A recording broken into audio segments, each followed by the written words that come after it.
Alors nous allons faire un tutoriel pour apprendre à mettre du texte en évidence. Alors pour cela, nous avons deux possibilités. Soit nous travaillons en CSS et nous appliquons des propriétés pour styler le texte. Soit nous travaillons en HTML et nous appliquons un balisage pour mettre le texte en valeur. Alors, quelle est la différence ? Alors, la première solution consiste à styler du texte en CSS. Donc ici, c'est vraiment purement une affaire de rendu visuel. Par exemple, vous mettez du texte en rouge, là, vos visiteurs internautes verront que votre texte est en rouge, mais les moteurs de recherche, eux, ne verront rien et les synthétiseurs vocaux non plus. La deuxième solution consiste à passer par le HTML et à mettre en valeur le texte en passant par un balisage. Dans ces conditions, vous donnerez de l'importance à une partie de votre document, mais cette importance sera vue par tous vos visiteurs, internautes, moteurs de recherche et synthétiseurs vocaux, y compris. Donc, si vous êtes dans une situation où la mise en évidence doit donner de l'importance à une partie du document, si ça a bien cette signification, eh bien c'est par le HTML qu'il faut passer. Si ça n'est pas le cas, vous vous contenterez d'améliorer le rendu visuel en appliquant des propriétés CSS, et c'est ce qu'on va voir maintenant. Alors pour styler du texte en CSS, on a essentiellement les propriétés suivantes. Alors la propriété font famille qui permet de choisir la police de caractère, on l'a déjà vu, la propriété color qui permet de choisir la couleur du texte, la propriété font size qui permet de choisir la taille du texte, le font style qui permet de mettre un texte en italique, et le font weight qui permet de mettre un texte en gras. Alors en HTML, pour mettre en valeur du texte, on a deux possibilités, l'élément EM et l'élément strong. La plus utilisée, la plus forte, la mise en valeur la plus importante, se fait avec l'élément strong. Alors, ne confondez pas l'élément EM avec la valeur EM utilisée en CSS pour donner une taille à des polices de caractères. Alors, on va styler du texte avec font style.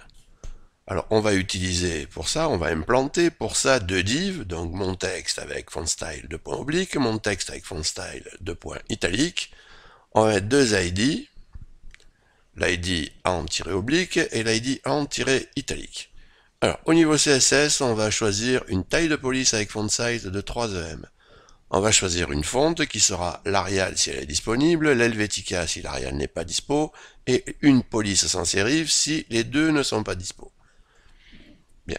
On cible par l'ID en oblique le premier là, et on demande un font style oblique. Et on cible avec l'ID en italique le deuxième div là, pour demander un font style italique. Alors qu'est-ce qu'on va constater ici, qui est le même code, hein. Voilà. On constate que c'est la même chose. Alors on a le même résultat, pourquoi ? Parce que la police Arial n'a pas de police Arial oblique et de police Arial italique. Ce sont les mêmes pour les deux. Alors, ce type de police où il y a deux polices différentes, une oblique et une italique pour la même fonte, existe, mais c'est très très rare. Donc, la plupart du temps, ces deux valeurs seront équivalentes. Alors, on va regarder à quoi sert la valeur normale pour le font style. Alors, on peut se demander à quoi ça sert, puisque par défaut, le font style est déjà anormal. Alors pour voir ça, on va créer une situation où un élément va recevoir en héritage la valeur italique. Et on va demander de manière explicite la valeur normale pour le font style de manière à le faire revenir à l'état normal. Donc voilà ce que l'on va faire au niveau de ce code. On va prendre une police de 3 EM, une fonte, la même que tout à l'heure, et on va demander un font style à italique, avec la valeur italique au niveau du body. Alors l'héritage, on l'a pas encore fait, mais ça consiste en quoi? On demande un font style italique au niveau de la balise body qui est parent de deux paragraphes ici qui sont des enfants de la balise body. Alors le mécanisme d'héritage fait que la valeur font style italique va être transmise aux deux. Il n'y a pas que ça qui va être transmis, tout le paquet là va être transmis. Mais ce qui nous intéresse, c'est de transmettre le font style italique aux deux. Ensuite, on visualisera, puis on vérifiera qu'en revenant à un font style de point normal, on peut revenir à l'état initial. Alors, je prends ce code en édition et je supprime la partie qui applique le style.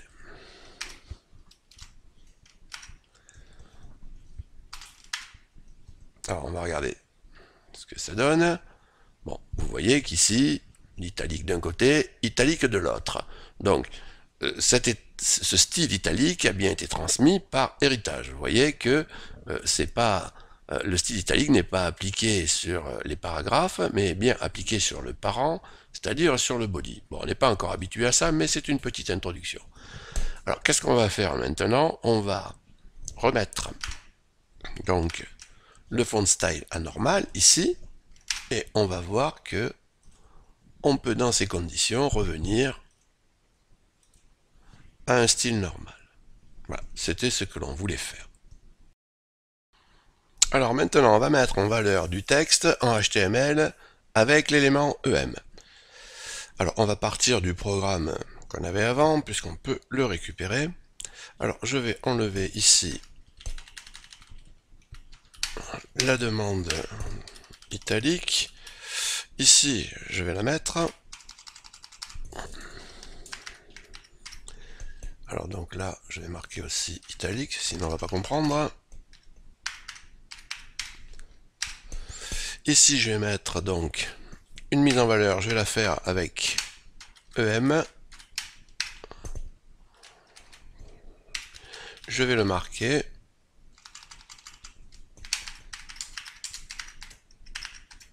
En HTML, on va dire.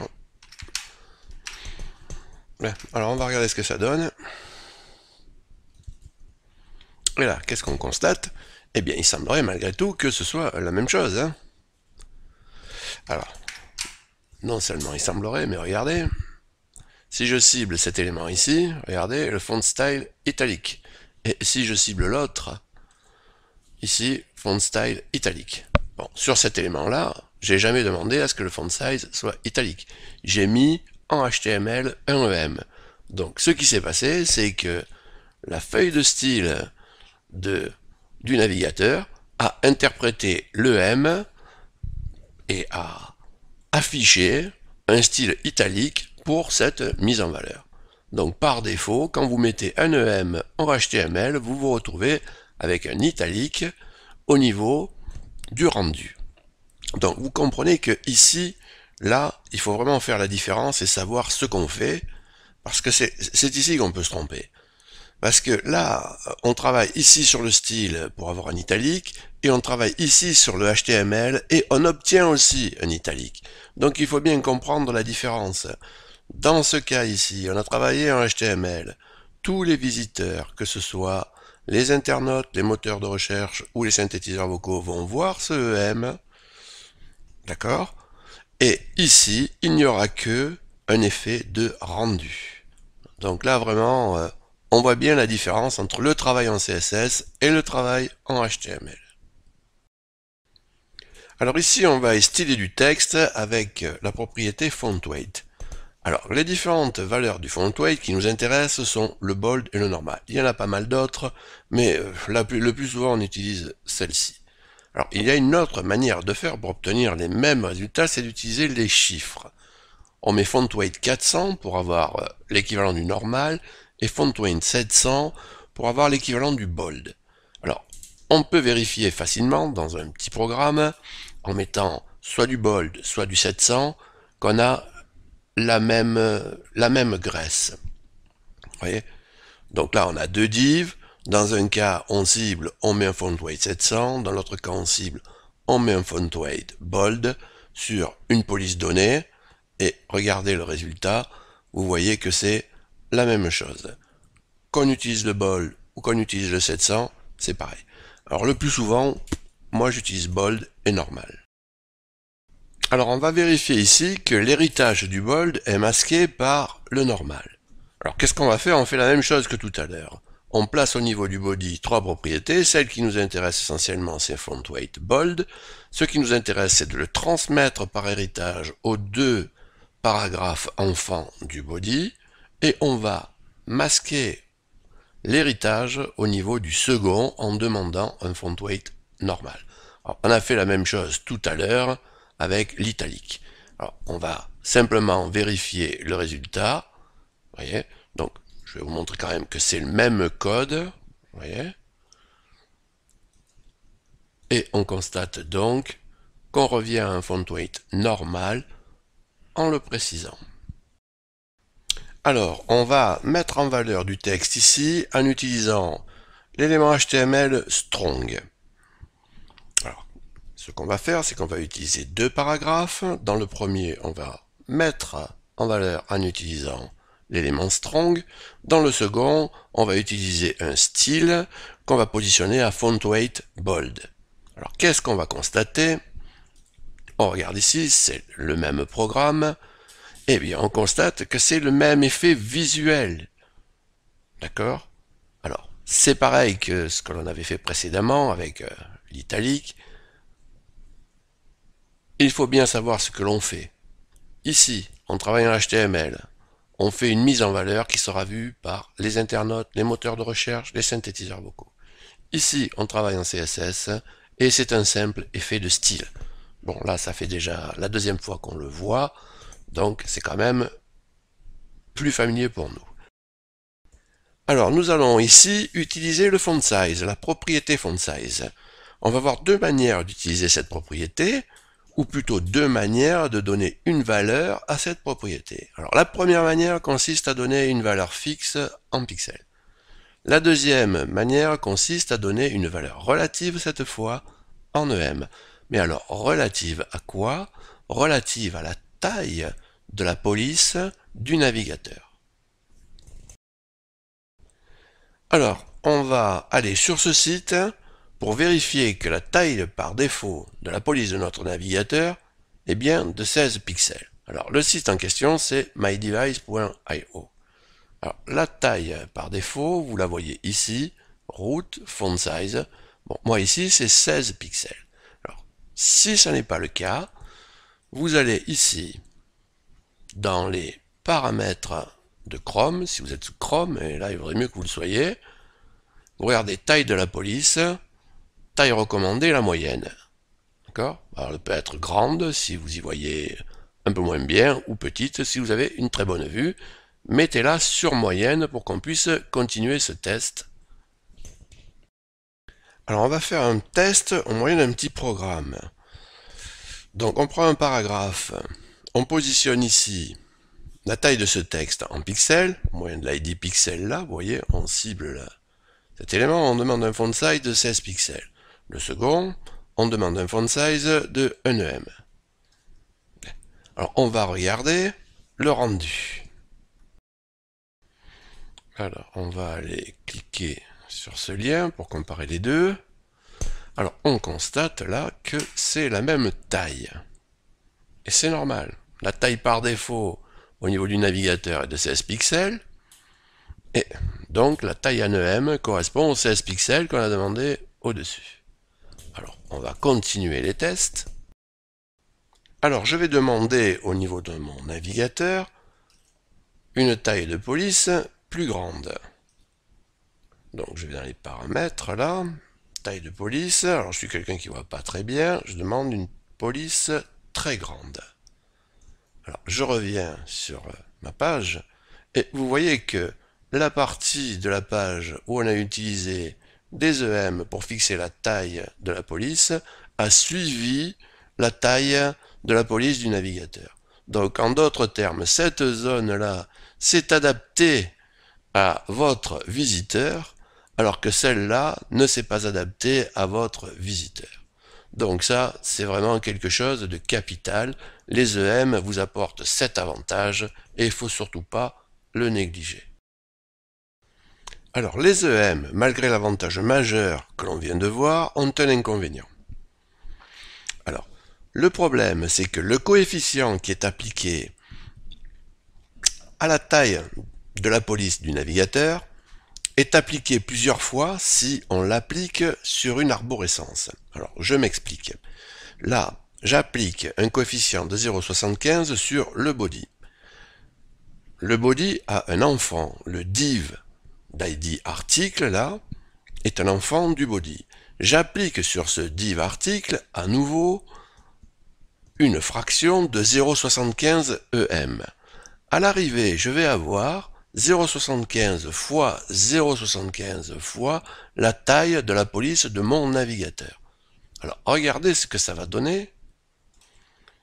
En fait, on n'aura pas la même taille dans les deux cas. Alors ça, c'est gênant, bien entendu. On ne peut pas, à travers une arborescence, appliquer en cascade des tailles de M parce que petit à petit, on n'a plus la même valeur. Alors ça marche en descendant, c'est-à-dire que là, on devient de plus en plus petit, finalement sans s'en rendre compte, mais si on avait une taille de M supérieure à 1 EM, ce serait le contraire, on grossirait de plus en plus. Alors bien entendu, il y a une solution, c'est d'utiliser les REM.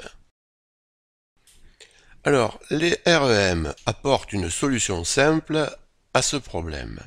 En fait, les REM suppriment l'effet de cascade tout simplement en faisant référence à chaque fois à la taille de la police par défaut du navigateur. En d'autres termes, ici, au niveau du body, je demande 0,75 fois la taille de la police. Au niveau de l'article, je redemande, en fait, je me répète, je redemande 0,75 fois la taille de la police du navigateur. Donc là, on a vraiment la suppression de l'effet de cascade. Alors, on peut le vérifier ici. Vous voyez, c'est la même taille, quel que soit l'endroit où c'est demandé dans l'arborescence. Voilà, ce tutoriel est terminé. Je vous remercie de m'avoir écouté et je vous dis à bientôt.